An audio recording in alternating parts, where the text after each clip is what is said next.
सेना की बहाली में जाति प्रमाण पत्र की क्या जरूरत है जब इसमें आरक्षण का कोई प्रावधान ही नहीं है? संबंधित विभाग के अधिकारी स्पष्टीकरण दे। राजनाथ सिंह को संबोधित करते हुए उनकी ओर से ये बातें कही गई हैं। क्या क्या ये स्थिति है इस पर आप लोगों की? अब मैं जवाब क्या जेडीयू भी भ्रम में है? अब मैं जवाब दे दूं ना चित्रा जी, आपने क्वेश्चन चित्रा जी केवल आज तक सवाल भ्रम नहीं है तो जवाब तो मैं ही दूंगा ना।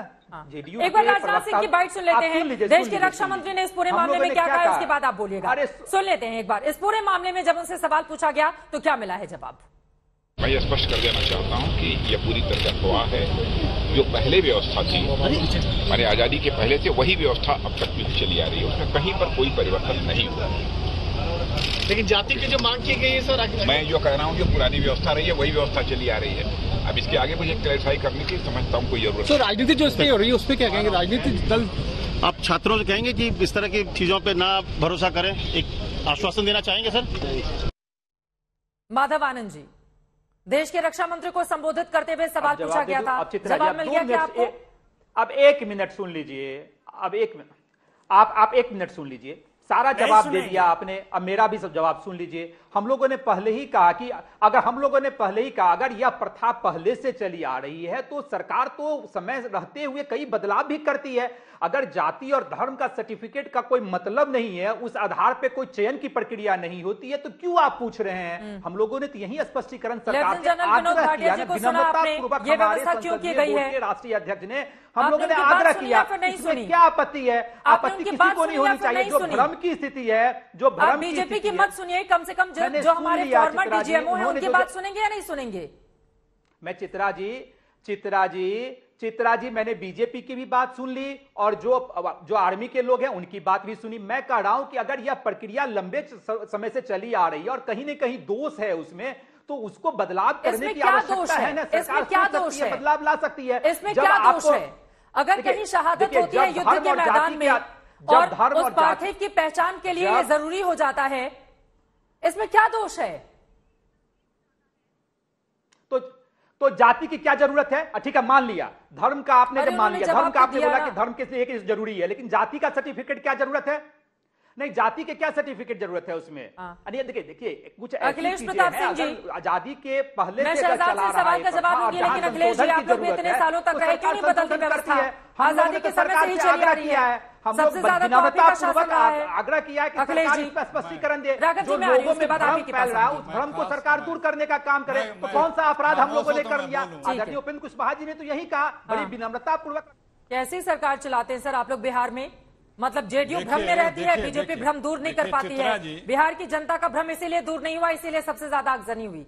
सर कम से कम आपस के जो मतभेद है ना उसको दूर कीजिए बीजेपी और जेडीयू, ताकि एक स्पष्टता रहे यहां पर किसी भी मुद्दे पर। अखिलेश जी आपसे यह सवाल था। चित्रा जी देखिए, फौज कैसे रिक्रूटमेंट करती है उस पर कभी किसी ने हस्तक्षेप नहीं किया। आज सरकार नई स्कीम लेके आई है, इस कारण से एक बदल दी ना प्रक्रिया को, इसलिए लोग अपने अपने हिसाब से बात कर रहे हैं। अब जो कर रहा है उसका जवाब वो देंगे। लेकिन जो ये बात हो रही है कि आपने अभी जिक्र किया कि एक रिटायर्ड फौजी की बात मानिए, जो हमारे साथ बैठे हुए हैं भाटिया साहब, ठीक है, उनकी बात माननी चाहिए। इसी तरह से सरकार को भी रिटायर्ड फौजियों की बात माननी चाहिए। सीडीएस ने क्या रिकमेंड किया था सेना की भर्ती, सेनाओं में किस तरह से एज और बढ़ा दी जाए रिटायरमेंट की, और हमारे सीडीएस के एक्सीडेंट के बाद अभी तक सीडीएस पोस्ट खाली है। क्यों? ये बड़े गंभीर विषय है। सेना में इतने उच्च पद हमारा अभी खाली है, क्यों नहीं रख पा रहे हैं? क्या कारण है? और जहां तक रही बात इस देश का नेतृत्व करने वाले हमारे जो मुखिया साहब हैं, वो चीन शब्द पिछले जब से चीन ने गलवान में घुसपैठ किया है नहीं बोले होंगे, चीन शब्द का प्रयोग भी नहीं किए होंगे, उस पर कभी बोलते भी नहीं है। और पूरे दुनिया को पता है, पूरे दुनिया ने ये बात मानी भी है, कही भी है, भारत को आगाह भी किया है कि चीन की नीयतें ठीक नहीं है, बॉर्डर पे वो इंक्रोचमेंट रोज करता जा रहा है। और मैं चाह रही थी कि कंफ्यूजन की स्थिति पैदा नहीं हो, इसलिए उसी टॉपिक पर रहेंगे। तो चीन पे भी हम लोग समय समय पर डिबेट करते रहते हैं, अभी जिस मुद्दे पर हैं उसी पर रहते हुए। राघव चड्ढा जी अपनी बात कह लीजिए, फिर एक साथ मैं आपसे जवाब दे लूंगी शहजाद। राघव चड्ढा जी, कम से कम इस बात को तो आप मानेंगे ना, गलत ट्वीट करके कम से कम एक राज्यसभा सांसद को या फिर आम आदमी पार्टी को गंभीरता का परिचय देना चाहिए संवेदनशील मुद्दों पर? हमने बीते दिनों किस तरह की स्थिति अग्निवीर पर देखी थी। अगर इस तरह के ट्वीट होंगे, वो लोगों तक पहुंचेंगे, तो क्या भ्रम की स्थिति नहीं पैदा होगी इस देश के भीतर? अब थोड़ा सा समय दीजिएगा चित्रा जी, मैं बड़ी देर से सुन रहा हूं सबकी बात।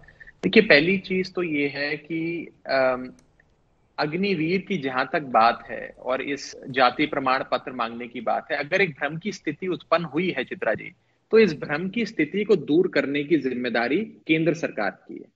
हो सकता है केंद्र सरकार ने आज तक कोई अन्य चैनलों को ये भ्रम की स्थिति दूर करने के लिए सारे प्रमाण पत्र दे दिए हों, लेकिन देश की जनता के सामने नहीं लिखेगा।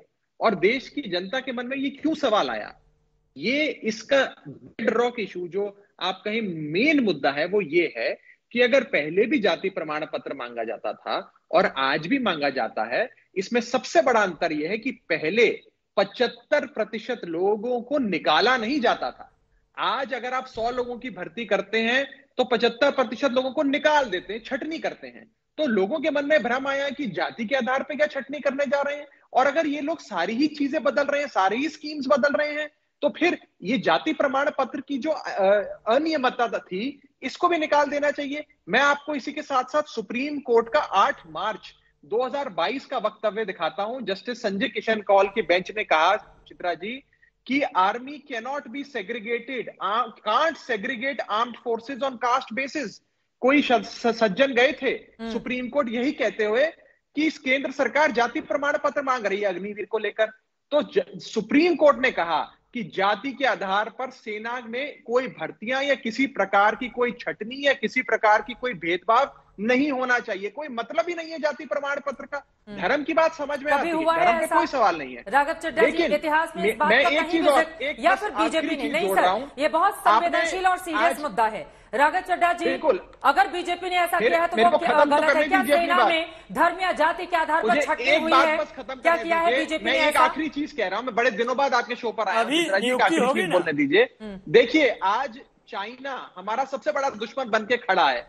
चाइना साल में 4 लाख नई भर्तियां करता है, हम 50,000 भर्तियां करेंगे और 4 साल बाद उसमें भी 75,000 लोगों को निकाल देंगे। ठीक है, अगर चीन से लड़ना है तो सेना को दुरुस्त करना पड़ेगा। ठीक है, इस सेना से खिलवाड़ मत करिए। ये नीतिगत सवाल है, इस पर विचार करना चाहिए। लेकिन जाति पर जिस चर्चा के लिए हम यहाँ पर बैठे हुए हैं, जरा उस मुद्दे पर वापस की ओर लौटते हुए। ठीक है, ठीक है, आपके महत्वपूर्ण सवाल हैं, शहजाद एक एक करके सभी सवालों का जवाब। वो कहना है अगर भ्रम की स्थिति है तो आप लोग दूर कीजिए। मैंने लिखा है, सबकी पॉइंट्स लिखे हैं मैंने। भ्रम की स्थिति है, चलिए भारतीय जनता पार्टी और सरकार को मत मानिए, आपका अधिकार है, परंतु मुझे इतना बताइए कि जो 2013 में सुप्रीम कोर्ट के सामने आर्मी ने हलफनामा दिया, आर्म फोर्सेस ने हलफनामा दिया, यहां पर विनोद भाटिया जी बैठे हैं और तीनों आर्मी के आर्म फोर्सेस के जो हमारे चीफ्स है, एयरफोर्स, नेवी और हमारी जो एडमिरल है, वो सारे लोगों ने दिया है। उसकी तो बात को आप यकीन मानेंगे या नहीं मानेंगे? मुझे बताइए कि लेफ्टिनेंट जनरल अनिल पुरी ने इन सारे बिंदुओं पर सिलसिलेवार तरीके से बातें रखी है।